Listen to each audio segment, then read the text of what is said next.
So, ladies and gentlemen, we are moving on to a topic that is the key to success for any corporation, since we know by Darwin's law that only those who are most adaptive to change will, at the end, be alive or stay alive. Yeah. Stay alive, exactly. Sandra, our next group of experts will tackle the issue of corporate innovation. However, our goal for this session is not to make out the most innovative company that is here today, but what it really takes for any corporation to take on a culture of innovation and a mindset that moves away from the ordinary. We're very fortunate that we have a very, very interesting group of experts with us. Jeff Burton, who's a co-founder of Electronic Arts, one of the most iconic gaming companies ever. Jörg Schönbacher, who's a partner at BDO and is applying his knowledge of the digital world for their consultancy practices, as well as Claudia Oeking, who is leading Philip Morris here in Austria as part of the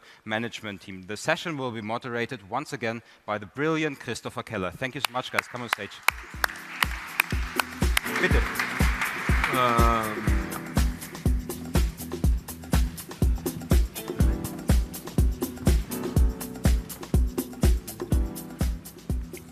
Ladies and gentlemen, welcome to the final panel of the day, and you've all made it. Fantastic. Welcome. I think this is going to be one of the most exciting panels of the day, at least I hope so. So are you all excited? Can I hear? Yes? Yeah? Great energy level. Fantastic. I mean, I was worried, that the energy level was going to be really low, but clearly you guys have been drinking loads of this great Viennese coffee that they've been serving outside.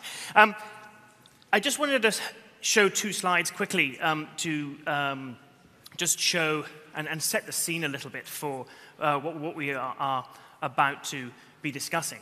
And the first slide really is just to give us a little bit of a reminder that we live in what I would call an exponential world.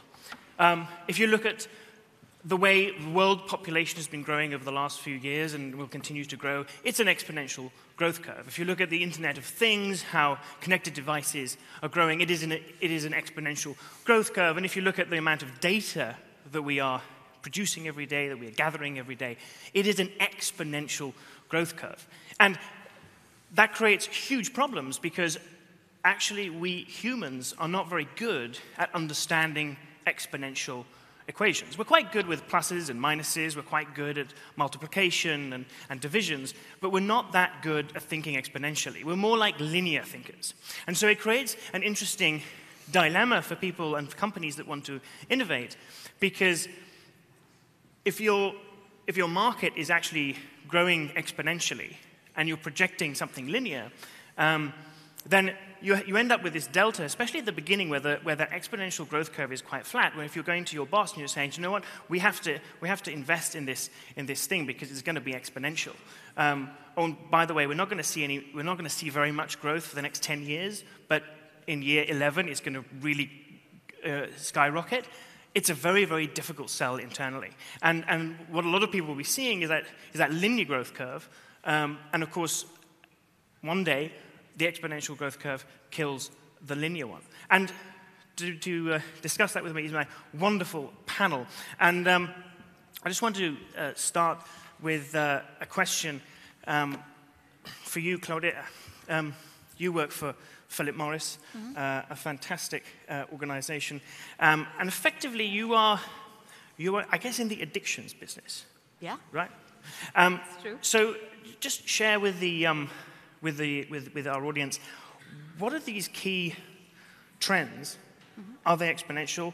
That are causing your organization, 180 years old, yeah. To rethink your business? I guess it would be quite easy to say that it is the declining market in cigarettes, but we have managed that for centuries now, and we can really deal with it. What I think was the drive was about 15 years ago, when it was really a public discussion, also legal cases on regulation. And back then, the big four tobacco companies were forced to rethink their standpoint towards the product and towards regulation. So all of those four went basically going, okay, regulation is good, we have to take a more responsible view on this.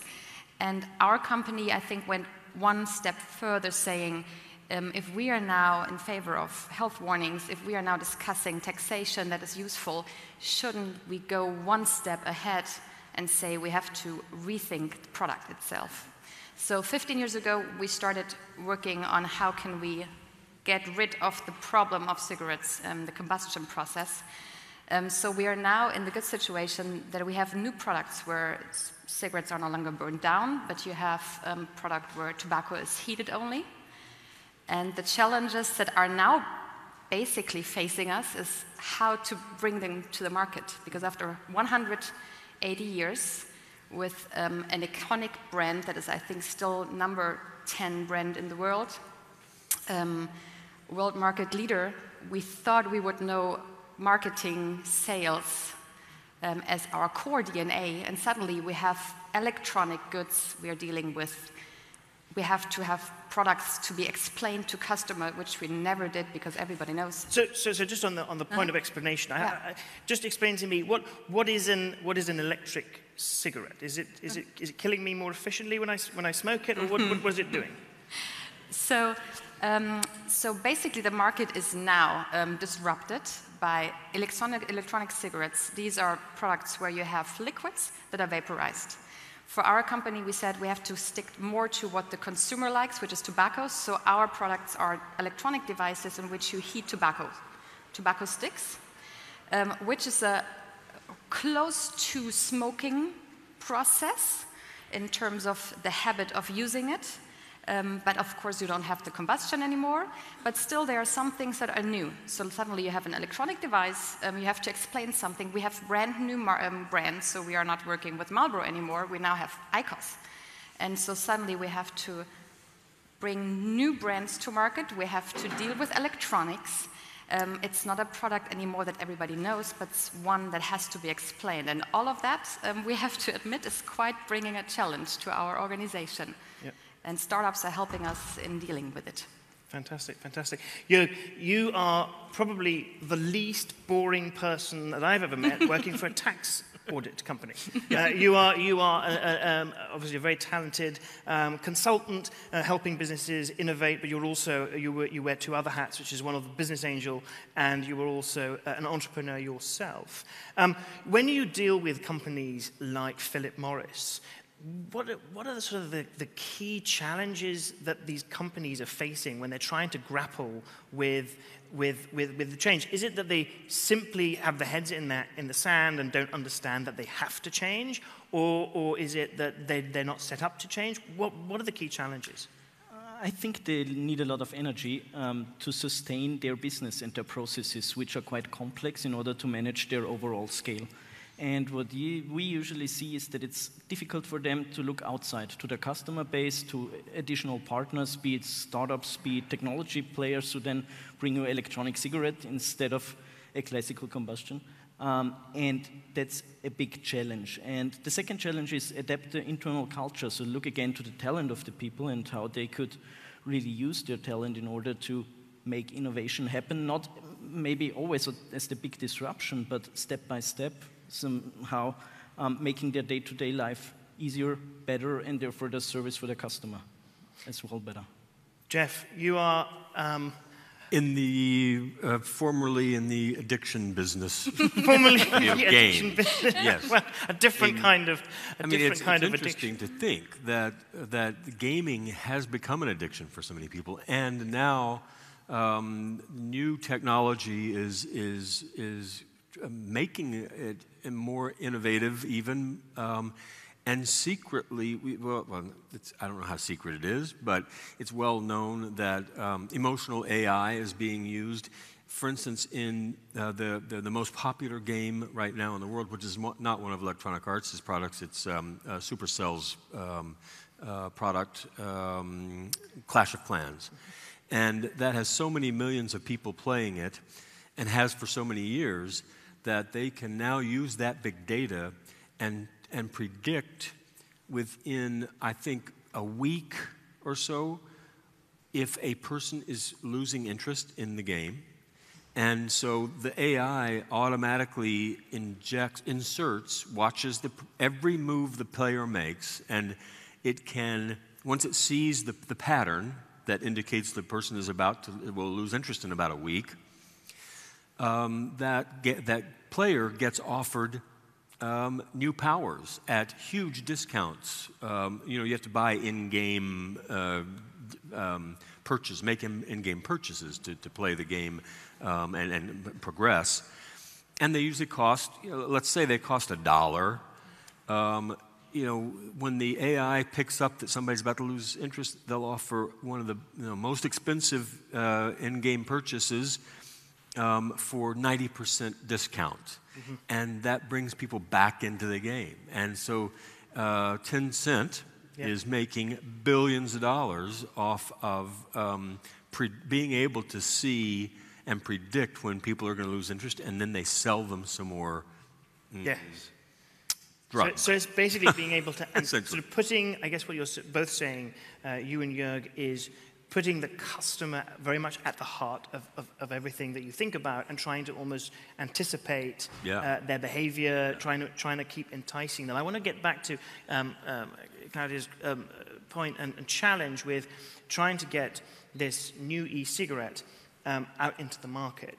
How much time did you spend as Philip Morris sort of testing with customers? Is this something they actually even want to do, or do they just want to carry on smoking the unhealthy stuff? Not enough yet, apparently. So we have this development phase of 15 years. We have products that we think are really a better alternative. And then we started entering the market end of 2015.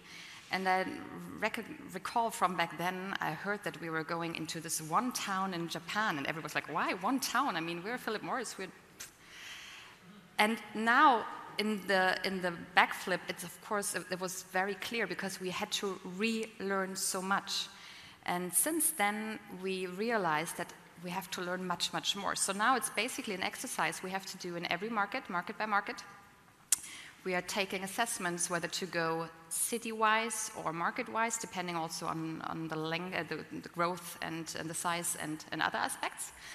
And what we try as a ultimate start point is to restructure the culture, if you can say restructure culture, to basically rethink our culture, because we realize that there are so many assumptions in our head from having had all this experience in selling cigarettes that are mostly wrong when you're selling a brand new product. So what we're doing now is having startups coming in, basically knocking out us as a management team, and teach us and the organization how to start to think like a startup again. So that's, I mean, that is incredible. So basically what you're saying is one of the biggest challenges that you have as an organization is to unlearn the things that you've learned, right? So you've been going for 180 years, you have a great legacy, and actually what you need to do is unlearn all the things that you've been doing so well over 180 years and learn completely new skills. Yeah.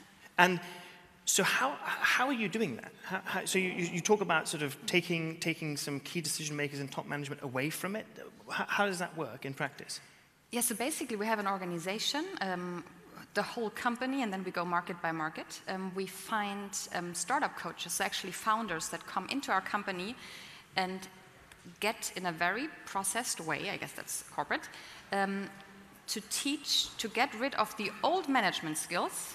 I studied business administration. I think everything I learned back then is no longer of use.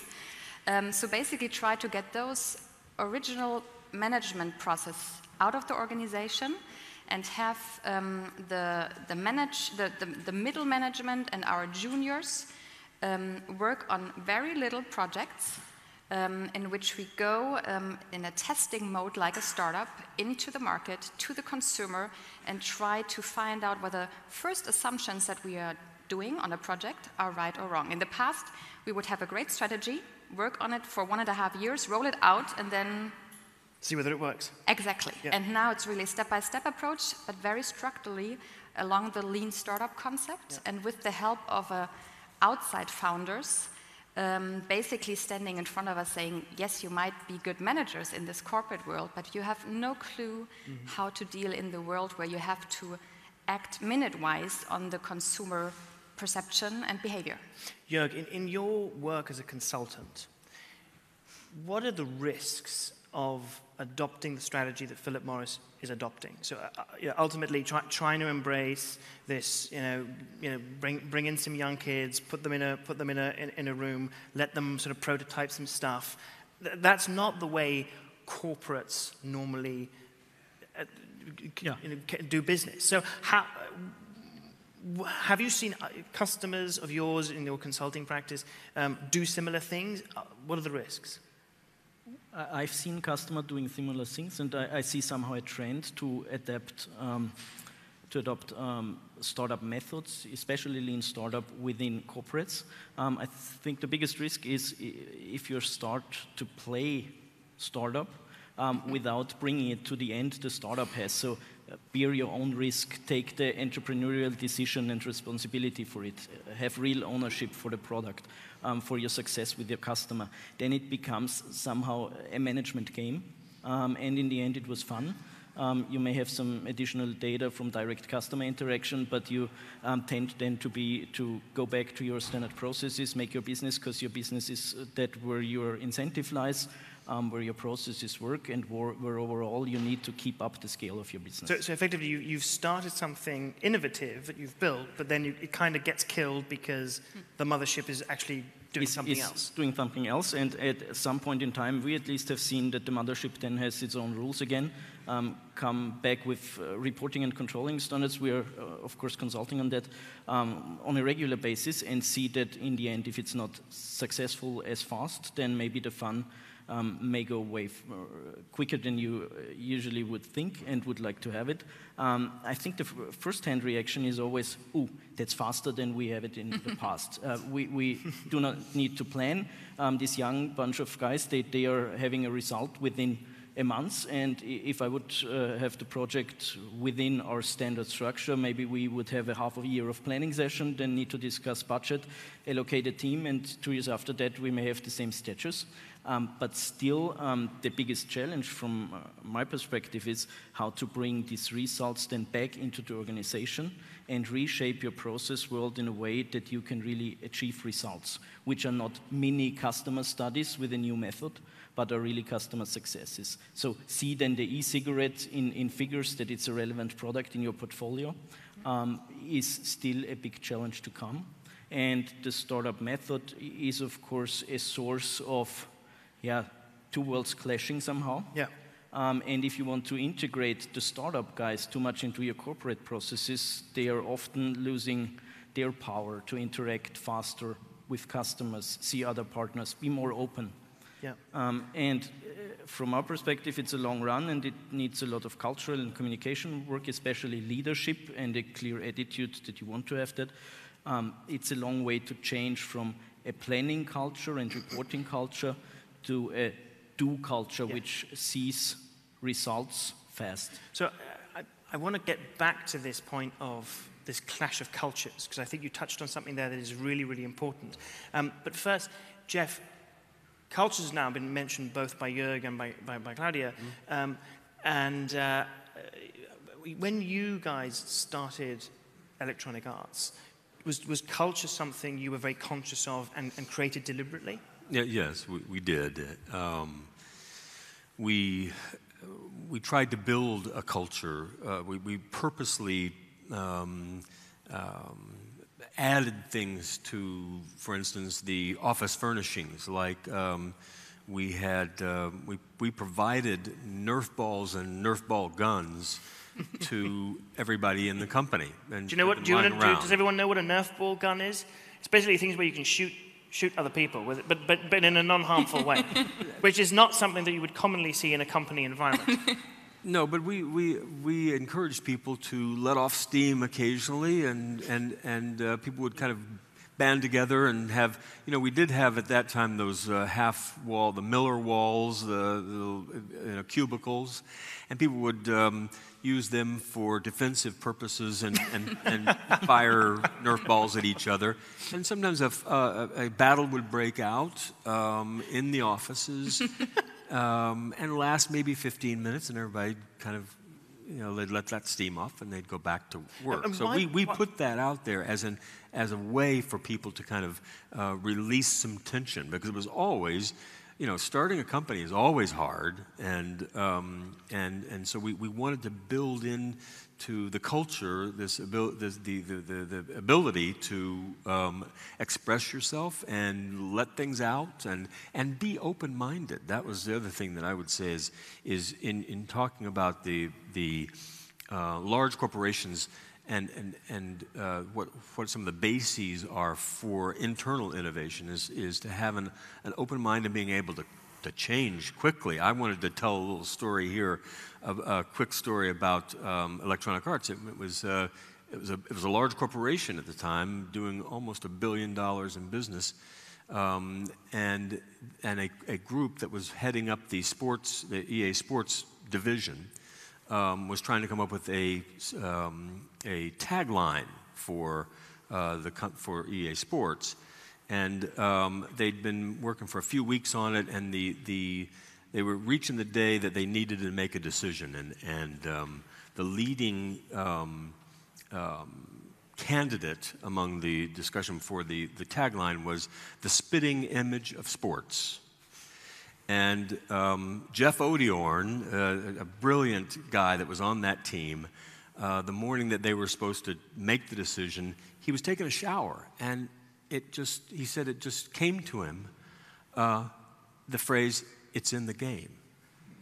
And so he called up the head of the division, and he said, "I think we need to, drop the spitting image of sports and use EA Sports. It's in the game." And that has become one of the most widely known taglines for a video game company, certainly in the world. Everybody repeats it to me all the time.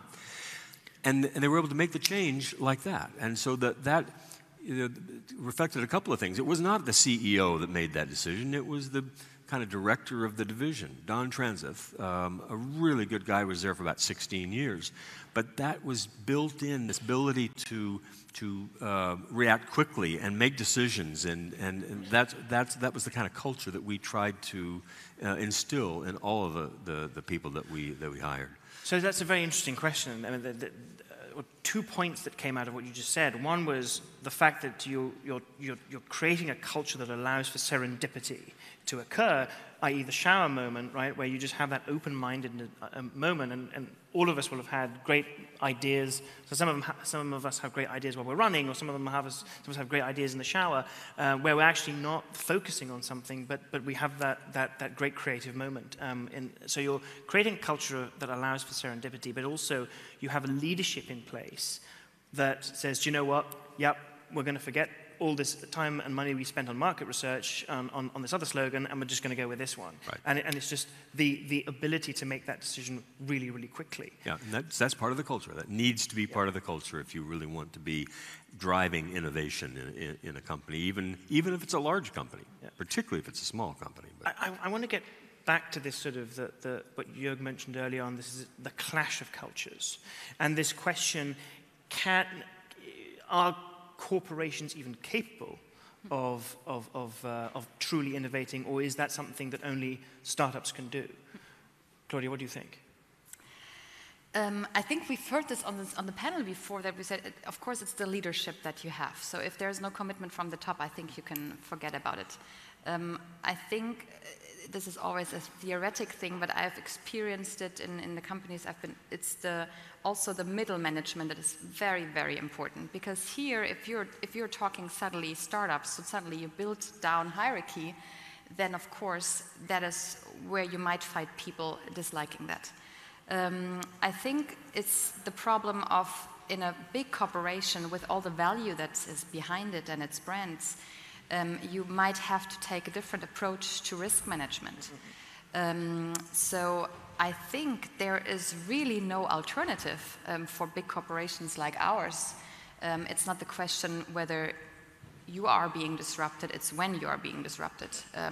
So you have to go that path, but it's going to be quite difficult with all the structures that make a big company. So what you said earlier, the scalability, all of that is of course taking back on speed to market. So I think if you don't want it from the top, if you're not seeing it, it's a lost thing. I think then you can stop spending the money on consultancies supporting you. But I think there's no alternative to really trying. Getting those guys in and learn the hard way. And of course, what you have, they have to be able to show you the mirror. I mean, with our startup coach coming in, and you're starting discussions after 10 minutes, he's like, stop, you're doing it again. You're falling back to your assumptions. You're falling back in hierarchy.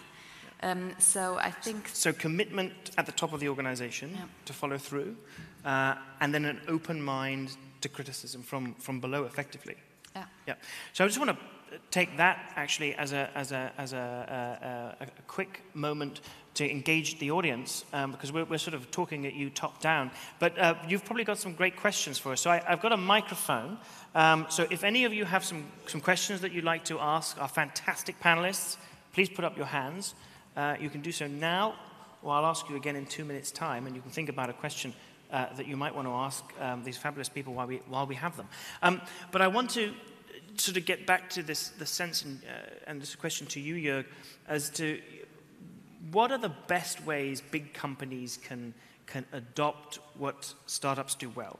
So it's obviously a leadership question, it's a cultural question, but there are so many ways you can do it, right? You can do what Philip Morris is doing and trying to bring in people coaching and bringing in new methodologies. There are other companies out there that are trying to sort of have innovation funds where they sort of do a little bit of corporate venture capital investments. What are the things in your experience that work, and what are the things that don't work? Just give us just a few examples. From my perspective, there's no standard answer. It's always, and I think that is the constant, it's always about leadership. And leadership culture in that case means a lot of transparency. We had a great example in our pre-discussion how EA managed to keep this innovation spirit and this ownership spirit. That was transparent meetings once a week in a company scale where that's already highly difficult. So more than 100 people, still once a week. All the founders, the management team, open for discussion, open for questions with real-time open answers to the needs of the employees, which and means... that was 36 years ago. Yeah. Google still does that. Yeah. Facebook still does that, on maybe a smaller scale, because they've got so many people, and it's not every week.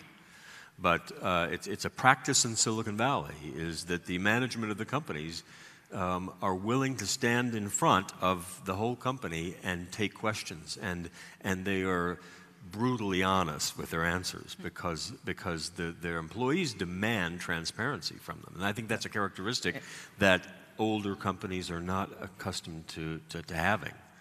And I would ask, too, how many people in the audience have had an experience with virtual reality?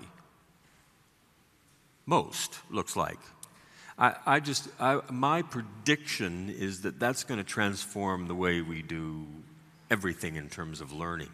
Virtual reality is such an emotional experience that it teaches you in an instant things that you'll never forget the rest of your life. And the more we get into having to interact with people, learning how to develop empathy is something that virtual reality is fantastic at doing. What is that old, I think that was attributed to Confucius. It's, I hear and I forget, I see and I remember, I do and I understand. And when you are in virtual reality, you are actually doing, and you're having an experience that can very easily change your life. You can begin to understand how it feels to be someone else in a virtual setting. And I think that's going to start playing a big role in getting people's mindsets changed to the way things the way things should transpire. It can potentially reduce all sorts of conflict. This conflict resolution will be so much easier if you can play it out in virtual reality to begin with.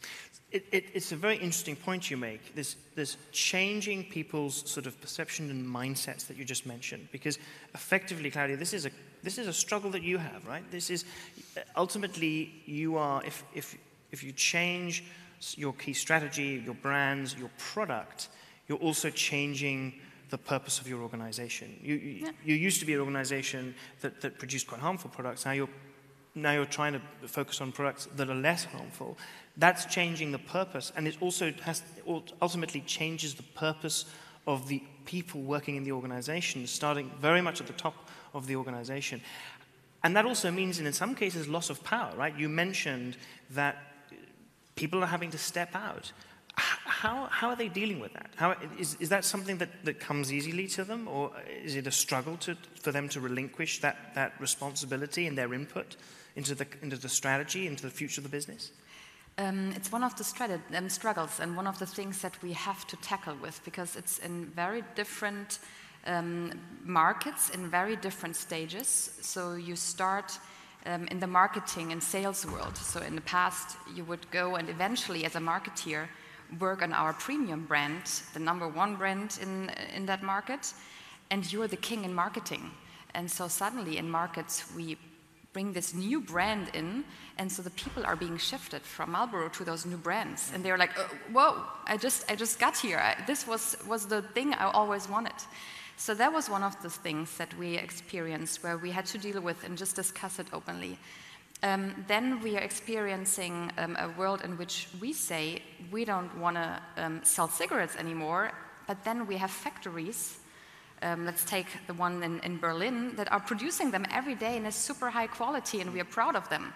So they hear this and they're like, what?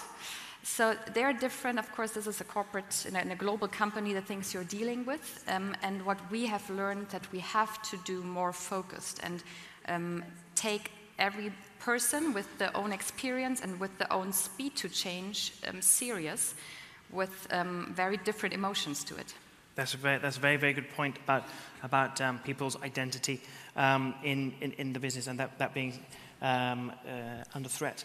I promised an audience question. Now is your moment. Anyone? Now is your minute. Right. Well, I'm afraid we're out of time, so you've just passed up your great opportunity to ask an amazing question, guys. So ask a question. How is the Telegraph dealing with it? I'll tell you after the panel. Ladies and gentlemen, thank you very much to these wonderful panelists. Thank you.